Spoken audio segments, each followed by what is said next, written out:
this is going to sound a little bit clumsy because I'm reiterating myself, and it doesn't come off as smooth when you reiterate, but I'm having to recapitulate a video that I just made that wasn't running. So I can't recall what landed on the last video and what didn't.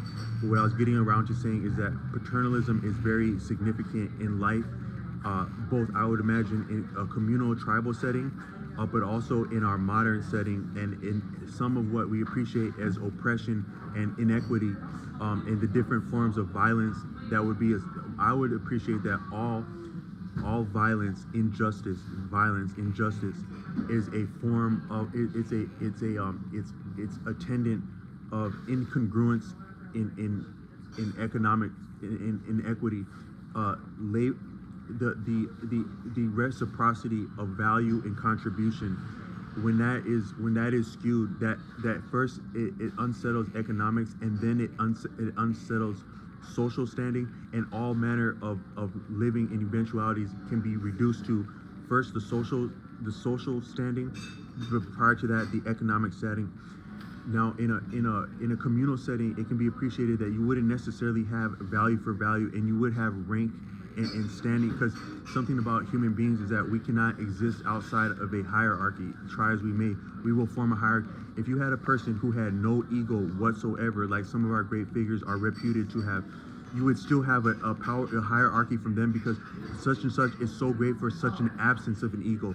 Therefore, I must submit my ego to this one that has an absence of an ego. So you have maybe an inverse hierarchy, and it can be as the same dynamics are there.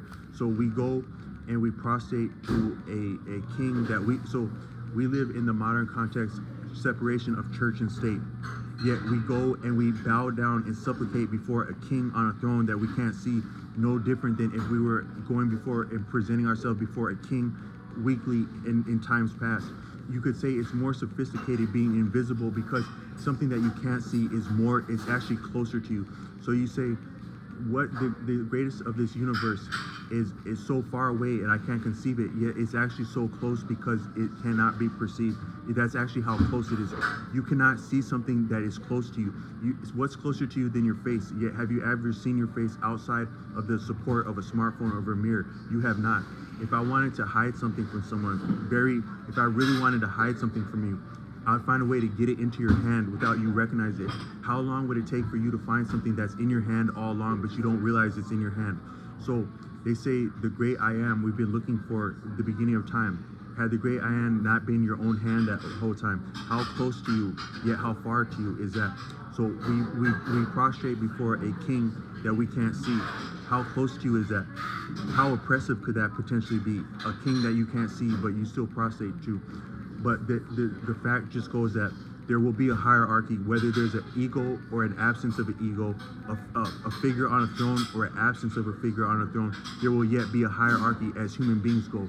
So there will not necessarily always be reciprocity, value for value, but it's more so ratcheted up and skewed in our iteration because of profit for profit, that is advantage unabashed, capitalization unabashed.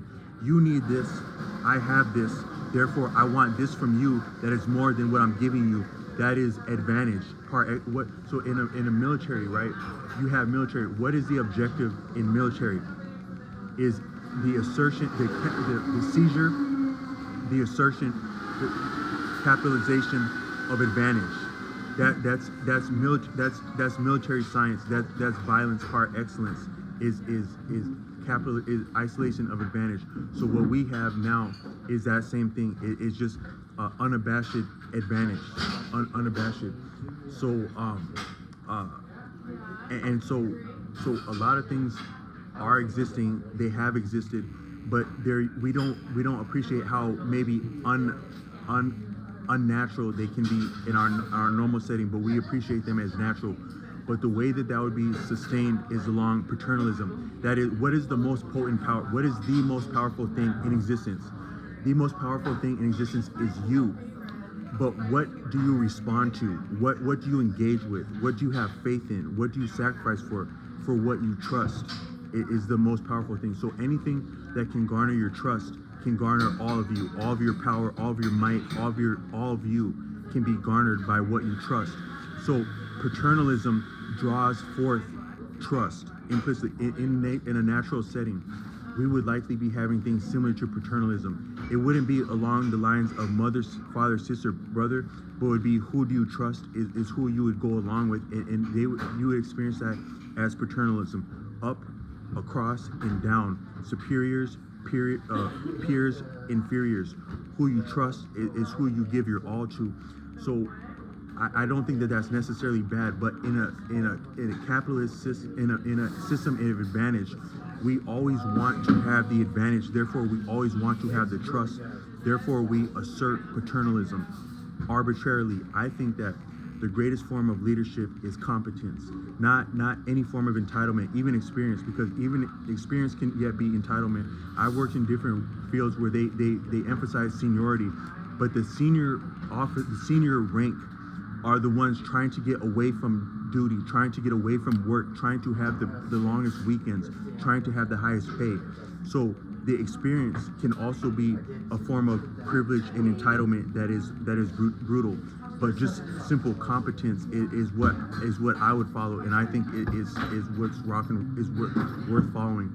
But so my appreciation in a natural setting and in a modern artificial setting, there's at least 4 components to paternalism.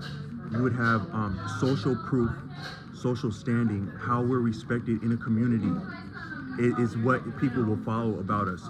Then you would have your wit. So wit is very important. So if you have someone that's appreciated at, like in a social context, that's appreciated as funny, people are rocking with a person that's funny. Or if you have a teacher that's appreciated as funny, they don't have to be laugh out loud hilarious. But if Mr. So-and-so is so funny, Mr. So-and-so is so hilarious, then we're gonna listen to what they have to say, and we're gonna follow them. Then another one would be appeal.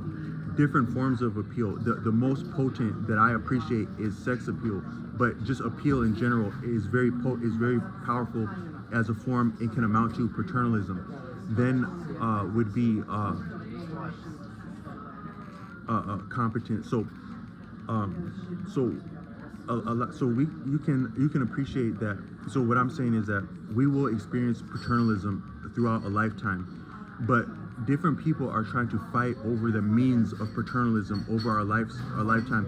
That might be a lot of what higher education is. So now information has proliferated. You can learn about anything, and you probably learn it stronger by teaching it to yourself. But there's still a preoccupation with higher education to a certain point. What do you get in higher education? You get titles, that is entitlement, that is the application of paternalism. You're entitled to by achieving certain degrees in rank that you fight for. So you fight amongst your peers in school, and then you also fight among higher education to different levels of paternalism. But what do people actually do in what are 2 things that people do in higher education? So I want to take it back. So I was saying that when I've worked in higher education and just in life in general, people want to know what is your romantic standing. Very small people, mid-level people your age, people older than you. People want to know what is your romantic standing. That's significant because sex appeal is a form of influence and is very powerful, and it actually lends itself to paternalism. Then so